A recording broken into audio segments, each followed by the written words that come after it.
All right, so deer season's here. Pre Rut is right around the corner. What are you gonna do to get after that big buck? For me, I'm gonna dive into the bedding area like you can see behind me here. That's my Pre Rut strategy.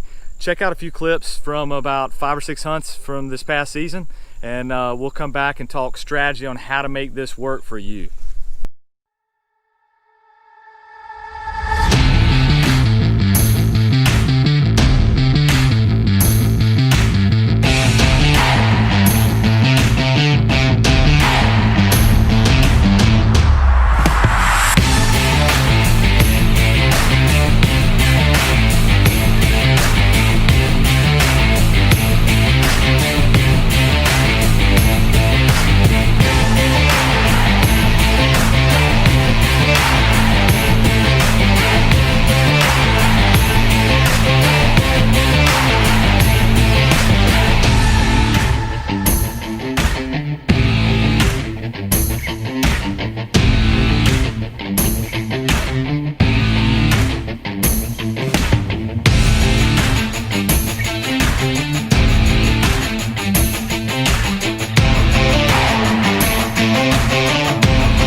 All right, so it's pre-rut. You've decided you want to jump into a bedding area. So how do we get started with that? In my opinion, there's several things that you need to look at. One key factor is access. That's the number one most important. Can I get in a morning time hunt? Because that's the only time I'm going to get in a bedding area is a morning time hunt. Can I get in on a northeast, northwest wind after that cold front pushes through?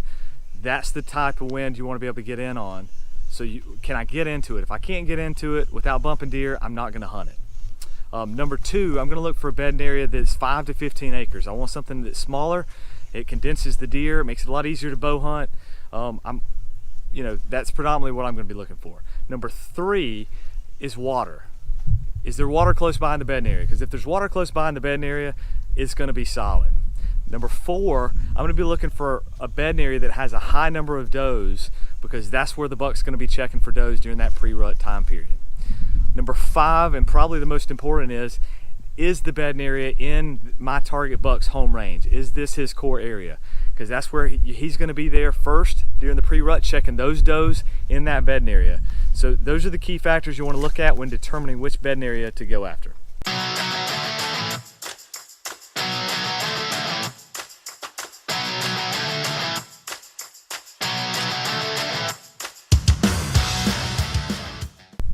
All right, so you've picked out your bedding area and determined this is a bedding area that hits the criteria that we touched on earlier. So now what? What's the most important thing? Access, access, access. What I mean by that is not just how you enter and how you exit, but also in how often are you going in there. I'm gonna go in to the bedding area and probably get cameras set up, specifically cell cameras, about a month before it gets right. I'm going to set those cameras up. I'm not going back in. My goal is to stay out of that bedding area. Let my cell camera tell me, or cell cameras, sometimes I run two, let them tell me when the activity is picked up. Whenever I start seeing bucks on camera and they get consistent, then I'm going to go in there and I'm going to hunt them. And whenever I say consistent, I don't mean one picture of a buck and now I'm going in there. I want to see multiple days in the morning, 2 to 3 days before I'm going to go in there, and obviously on the right wind. That's probably your biggest factor. Is people go into a bedding area, they want to get it set up, they go in there and hang a stand. You go in there one time, hang a stand, hang your cell camera, and then stay out for a month, month and a half. Sometimes I'll go into a bedding area that I'm trying to understand, and I'll hang cameras, and I might run cameras for a year or two before I actually even make a move into hunting the bedding area, just because it's such a sensitive area. So keep that in mind if you're going to implement this strategy. Don't get in there, spend a lot of time in there. Go in, hang some cameras, let the cameras do the work for you, and then get out.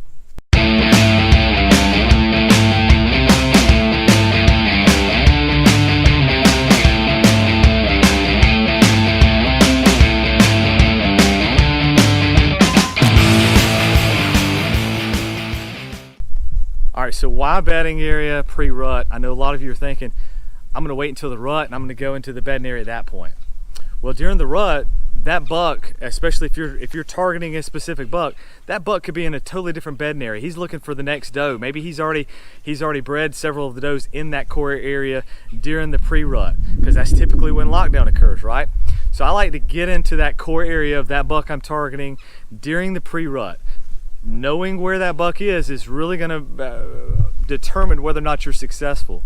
But if you get in there during pre-rut, you'll catch that buck before lockdown. If he is locked down with the doe, you're going to catch him moving around within that bedding area if you're in there tight, especially if there's water or food within that bedding area where the doe doesn't have to leave and the buck doesn't have to leave. He's going to try to keep her close.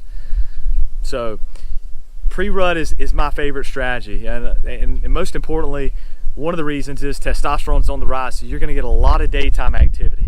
This buck's going to be on his feet looking for that doe. Maybe he goes and checks a couple different bedding areas. The key is to be in one of those bedding areas where he frequents, maybe one where he stays. But you got to catch the right wind, you got to access it right, and then you got to make sure that he's there on a pretty consistent basis before you go in. Those are just a couple tips for me. Good luck to everybody out there, and I hope you guys have a great season.